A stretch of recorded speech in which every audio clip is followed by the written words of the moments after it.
I am so glad to be here this morning. I'm glad that you are all here, and I am glad that I'm standing up here and not sitting, because I promise you, if I was sitting in a seat this morning, I would probably fall asleep within the first 5 minutes. We had an emergency last night. I had to bring my son to the emergency room.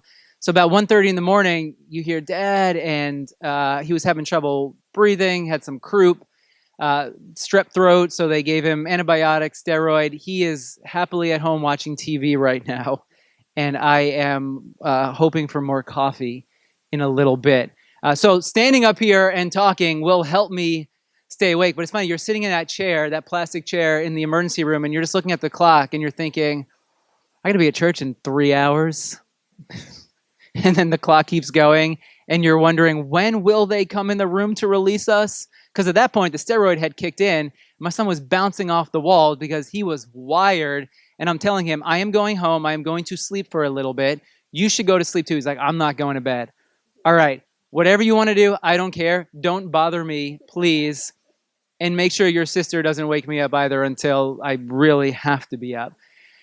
But with all of that, I am excited for today's message.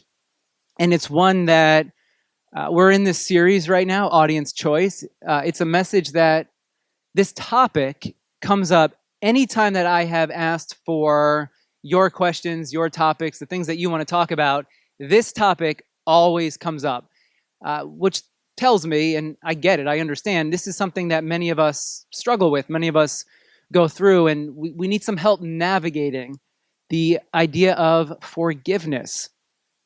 And as we'll see here in a moment, forgiveness, it's not something that we struggle with now in the modern world. Rather, forgiveness is something that humanity has been struggling with for thousands and thousands of years. If you live in any type of community, have relationships with other people, which is all of us, forgiveness is something that comes up.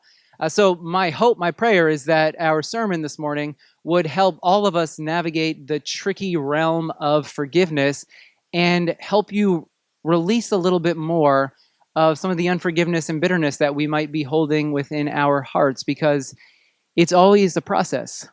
It's a step. It's a movement in a particular direction. So I thought what we would do is look at an ancient story of forgiveness from about 3,000 years ago. Remember, forgiveness, not a 21st century thing. Forgiveness has been around for a very, very long time. And I want to walk you through a story of forgiveness that took easily 100 years. And then I want to offer some truths about forgiveness along the way, give you some insight into how we can move in the direction of forgiveness. Remember, yes, there's an end goal we want to get to, but you can't get there instantaneously. It takes time. Any journey we go on, one step at a time. Forgiveness is a journey, and my hope is that this morning would help you take just one step in that direction, even if it's just a small little step. We'll call that one a win here today. So we will begin with the Old Testament prophetic book of Nahum. And Nahum was written sometime 663, 612 BCE. You'll see why in a moment, why the dating of this book is important. And the premise of this book is a pronouncement of Nineveh. We're going to be talking about this city, Nineveh, and Nahum speaks about the destruction of Nineveh, which in the world at this time was the capital of Assyria. Assyria, one of the early global superpowers. And in 612, Nineveh, Assyria, fell to the Babylonians. Nahum is all about the fall, the destruction of Nineveh. And the audience who Nahum was written to was the southern kingdom. At this time, Israel was divided into two kingdoms. You had a northern kingdom, and then you had a southern kingdom. The northern kingdom, Israel, had been conquered by the Assyrians. The southern kingdom was still standing, but the northern kingdom had been defeated, and those that were living in the northern kingdom had been exiled away from their homeland to Assyria. That's what these global superpowers would do. They would come in, they would conquer, they would remove some people from the land. They would put some of their people in the land to make sure that you followed all their decrees, the way of life in which they wanted you to live. So Nahum is being written to the southern kingdom, the kingdom of Judah. It was written in order to provide comfort. The evil empire, your enemy, is being destroyed. Take comfort in the fact that those who have brought pain and hardship to your family in the north and to you as well, take comfort in the fact that they are being defeated, that the Babylonians have come and they have finally given them that which they deserved. Now, at this time, even though the southern kingdom was still standing, I have a map here to show us that Jerusalem, the southern kingdom, was completely surrounded by Assyria. So they continued to torment Jerusalem and the southern kingdom. Do you see this area right here? That's orange. Everywhere else, Assyria. So they were a constant thorn in their side, constantly threatening them, causing them to wonder, will we have the same result as our neighbors in the north? Will Assyria finally come and conquer us? And then will they remove us from our homeland as well? There was this constant threat in the back of their minds all the time because the Assyrians were a powerful and they were a brutal, brutal enemy. Just read up about the Assyrians and you'll discover they were not nice people. They were quite violent. Here's how Nahum describes Nineveh. Nahum 3:1, woe to the city of blood. How's that for a tourist brochure? Come visit the city of blood. Probably not going to get too many takers there. Woe to the city of blood, full of lies, full of plunder, never without victims. This is not a great description to have on your Instagram account. Yet this is how Nineveh is being described. The city of blood, bloodshed. What this would have meant, it talks about how the city's people treated each other. Does this sound like a good way for humanity to live with each other? That your city is known as a city of blood. In other words, the way in which people treat each other in Nineveh, it's quite harsh. It's not uplifting. It's not encouraging. It's not filled with peace. Instead, it's filled with lies. And the city of Nineveh, there are victims left in its wake. There are constant victims all over the place. Now, let's bring this into 2025 here for a moment. And I want you to think about some of the many reasons why forgiveness might become necessary. Think about your own life. Think about your experiences, the moments when you realize, well, there might be some forgiveness I need to sift through here. And if you're to think about it for a moment, what are some of the top reasons why you might need to begin the process of forgiveness? I put a couple down here for us to think about. I'm sure you have your own as well. You ever been stabbed in the back before by someone? Has someone ever betrayed your trust? You trusted someone. Maybe it was with a personal secret, a personal story. They went and told someone else. Or you thought they had your back and then they went and did something that made you realize, wow, this person is not as trustworthy as I thought. And you realize there's some animosity that's welling up within you. A couple other reasons. Someone had cheated you. Someone did something, they wronged you in a particular way. Has anyone ever created hardship for you? Financial hardship? Social? Physical hardship? Emotional hardship? Someone did something so painful, maybe physically, socially, you lost money because of someone, and you just feel it within you. All throughout your bones, there's this desire that the person who harmed you would get what they deserve. You ever been there before? Someone spoke against you, said something about you to other people, and it just cut you to the core. The things that they said about you, those comments that they made, and you realize,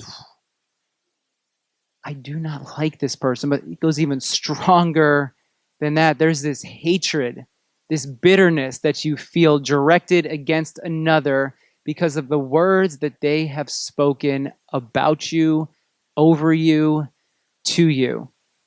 Someone never broken a promise, broken the integrity of a relationship. There are many, many different reasons why we might have to walk the path of forgiveness. And unfortunately, being human, which I think we all are here this morning, we all come across moments in life when we are faced with a decision. Will we forgive?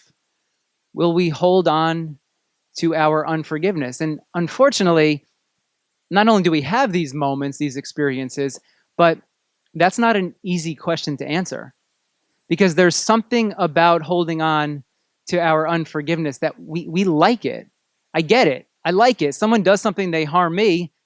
Why would I want to offer them forgiveness? Because it feels like they're getting away free. They did something, and if I were to offer them forgiveness, it's almost as if they're getting away with it.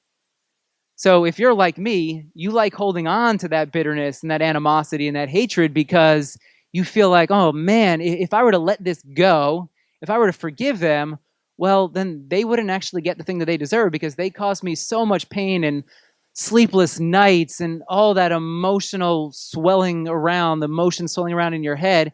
I can't just let them go free. I mean, but all these reasons, to me, it sounds like what's happening in the city of Nineveh. There's a lot to forgive in the city of Nineveh because Nineveh is that city of blood.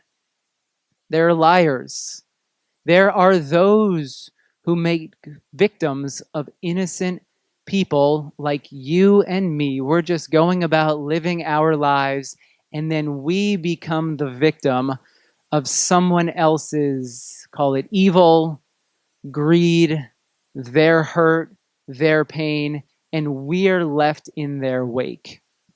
Now, Nahum continues, nothing, Nineveh, nothing you do can heal you. Your wound is fatal.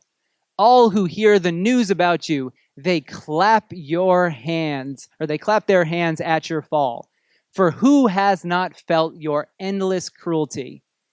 Does anyone come to mind when you read this verse?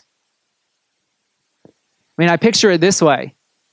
When those in Judah, the southern kingdom, when they hear about Nineveh's downfall, they are clapping, they are cheering, they're raising, it's the happiest day that they could possibly imagine, which then raises the question, have you ever rejoiced at the downfall of another? Have you ever rooted, whether publicly or secretly in those quiet corners of your heart? Have you ever rooted for someone else's demise? An enemy? Someone that has caused you harm? Someone that there's some of that bitterness toward, and you hope and you pray. I mean, maybe your prayers even are, God, would you slight them? Would you bring them down? I mean, have you ever found yourself here? Nothing can heal you. Your wound is fatal. Who has not felt your endless cruelty? I came across this a couple of weeks ago when I knew I was going to work on this sermon. It's from a modern philosopher, and he says, it's been shown in 1 million brain scans, people can derive pleasure from seeing someone else sustain damage of some sort. 1 million's a pretty big number. And my guess is it doesn't just end at 1 million. It seems through brain scans, through modern technology, that when we think about, when we picture, when we envision the downfall, the demise of another, it's as if something happens within us and we take pleasure in that. Have you ever found yourself there before? I know I have.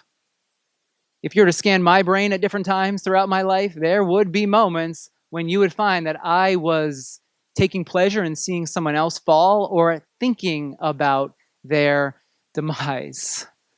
Whether I'm proud of it or not, and I'm not proud of it, the truth is I've been here, and most likely many of us have been here before. This might be a common human trait. Which then tells me, this is what I've personally learned, when I am thinking about someone's demise, cheering, clapping, rejoicing, or hoping, praying that a perceived enemy has a downfall, it's a sign that forgiveness might be necessary, that there might be some unforgiveness there under the hood, and it might be time to go after it. Now, we have the story of Nahum, but about 70, 100 years later, a new biblical book was being formed. It's the book of Jonah. Now, if you look at the Hebrew language of Jonah, you find out that Jonah comes along a little bit later than Nahum, based off of the words that are incorporated in the book. So Jonah would have been written about 538 BC, sometime after that. We're talking about 70, 100 years after Nahum came on the scene. What's going on in the life of Israel at this time? They are going through a time of reflection. They are thinking about their past. They're reflecting on where they've been. And what has happened in the meantime, from when we had Nahum to Jonah, is the southern kingdom of Israel was defeated and destroyed by Babylon. So Babylon, who came and conquered Assyria, eventually conquered Judah. And they then removed some of the people from Judah and took them in exile to Babylon.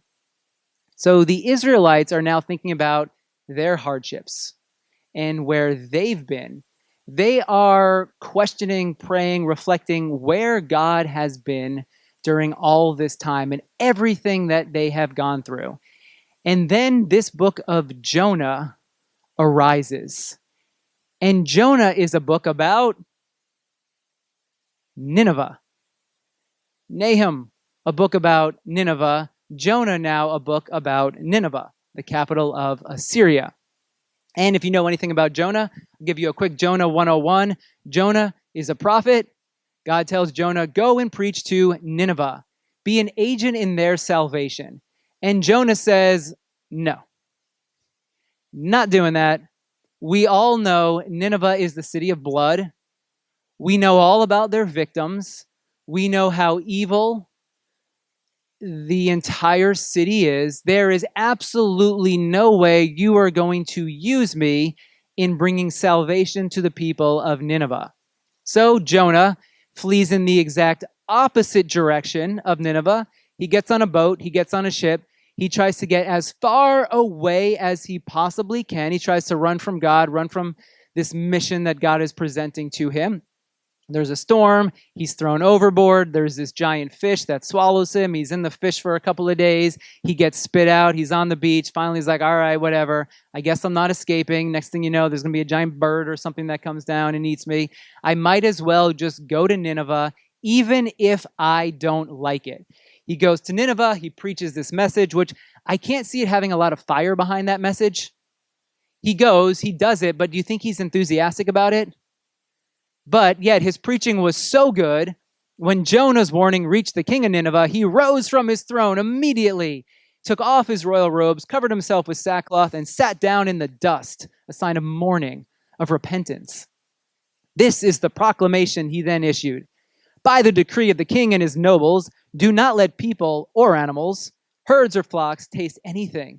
Do not let them eat or drink, but let people and animals be covered with sackcloth. It's not good enough just for the people. The animals as well. Let's do everything we possibly can in order to gain God's forgiveness.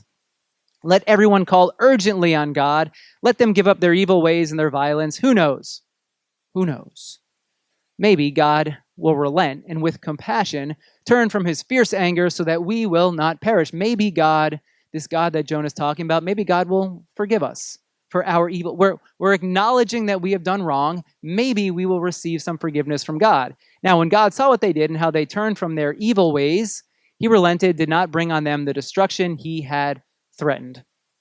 Jonah's mission was a success. Do you think Jonah was happy? No. Jonah, the only prophet who wants to fail in his mission. Very interesting. Every other prophet, they want to succeed, yet they fail. Jonah wants to fail, yet he succeeds. To Jonah, this seemed very wrong. He became angry, and he prayed to the Lord, "Isn't this what I said, Lord, when I was still at home? I mean, this is why I flee. This is why I got on a ship. This is why I left. This is why I didn't want to go to Nineveh. I knew that you're a God of forgiveness. I knew you are a gracious and compassionate God. You're slow to anger, and you're a God of love, a God who relents from sending calamity. Now, Lord, just kill me now. Take away my life. It's better for me to die than to live. I can't live with the fact that I was an agent, that I was a part in bringing salvation to this evil, wicked city." Then Jonah walks away from the city, goes up on a hill. He watches Nineveh. There's this plant that grows up. It offers some shade, but then that plant withers, and he is left sitting on the hillside overlooking the city of Nineveh with this withered plant behind him. Here's the thing about Jonah. We all understand Jonah because we've all been harmed. Others have inflicted pain upon us. And just like Jonah, we probably do not want to be an agent in their salvation, in their prosperity, their success. We want them to get what they deserve. We want them to pay for the harm that they have caused us. When you think about Jonah, he's thinking about the Ninevites. They've done harm to his people, possibly his family. Maybe for Jonah, it was deeply personal.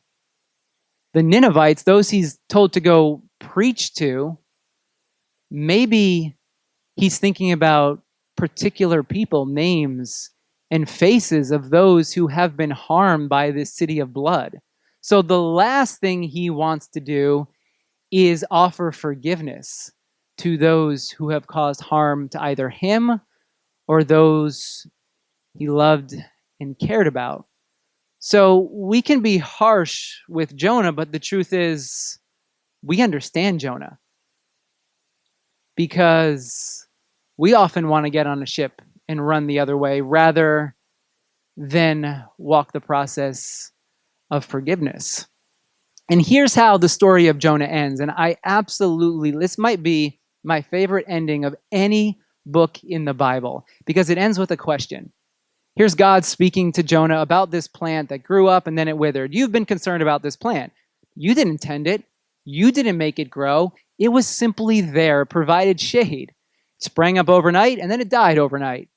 Should I not have concern for the great city of Nineveh, in which there are more than 120,000 people who cannot tell their right hand from their left, and also there's many animals there too?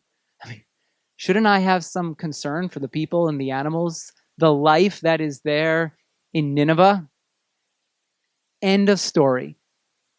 Jonah is left with that question hanging in the air. I love it because this story, it invites us into our personal stories of forgiveness. And as we read this book, it offers a question. The same question that being offered to Jonah. Will you forgive? Will you let go of your bitterness and hatred? Will you let go of your right to get even and see that they get what they deserve? I mean, this book is so profound. And here's what I think this book is all about. It's an individual invitation in the midst of a collective awareness of the need for forgiveness. It's an individual invitation for Jonah, but it's an invitation for us as well. Like Jonah, will we let go of that desire for revenge? What's happening? 100 years after Nahum was written, there's this growing awareness within the Israelite people, we need to forgive.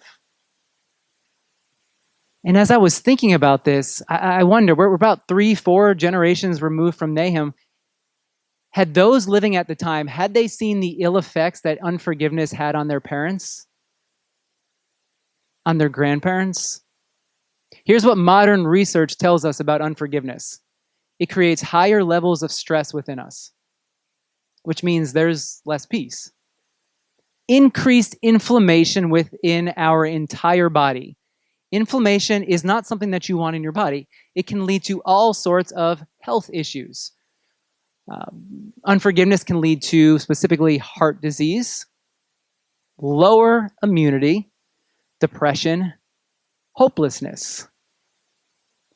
As people begin the process of forgiveness, as they're able to let go of some of that bitterness and that hatred, what happens is you get better sleep. You have stronger immunity.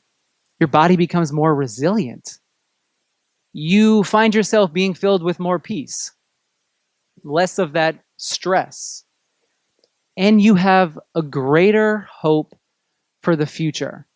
Now, obviously, back in the day, they didn't have all this modern science and this modern research to show what we're discovering now, but had those living at the time when Jonah was being written, had they seen what unforgiveness did to those who came before them? A loss of life, a loss of hope. Unforgiveness, it robs life, hope, joy, vibrancy, which you're all here this morning because my guess is you want more of all these things. You want more life. You want more peace. It's why you come week after week. It's why you follow the way of Jesus, because you believe there is something in the way of Jesus that offers more peace and more hope and joy for your life right now. I've heard it said before, forgiveness, it's like setting a prisoner free and realizing you are that prisoner. So often there's someone that we have in mind that we want to see harm come to. They're off living their life and they don't even realize that you're harboring resentment or bitterness toward them. So forgiveness is like setting a prisoner free, and that prisoner, it's not the other person, but rather it's you. Now, here are 4 truths that Nahum and Jonah, this story, offer about forgiveness. The first is this: forgiveness is a process. It took about 100 years to get to this point. I don't know if you have 100 years left. Maybe you do. I don't know. But forgiveness is a process. I came across this. That same philosopher, Hansi Freinacht, which I just love that name, speaking about forgiveness, forcing yourself to feel something you do not is just being cruel to yourself. It means forcing yourself to be repressive and inauthentic, trying to forgive more than we have the capacity for. I want you to think about that for a moment. What's your capacity for forgiveness right now? Is it this much? Okay, great. Don't try to make it this much. Is it like this much? Okay, don't even make it this much. What is the capacity? The hope, the prayer is that you would go from here and slowly it would spread out and that capacity would grow within you, but trying to forgive more than we have the capacity for. And I love this. It's like your local under 16s facing Manchester United and shooting directly for the goal from your goalposts. This is a soccer illustration if you're not sure. It's like having an under 16 soccer team playing against some of the best soccer players in the world, Manchester United, and shooting toward their goal all the way from their own goalposts. You will not score that way. So if you think that you are going to forgive this much, but in reality your capacity is this, you're just doing yourself harm. And you're going to be spinning your tires.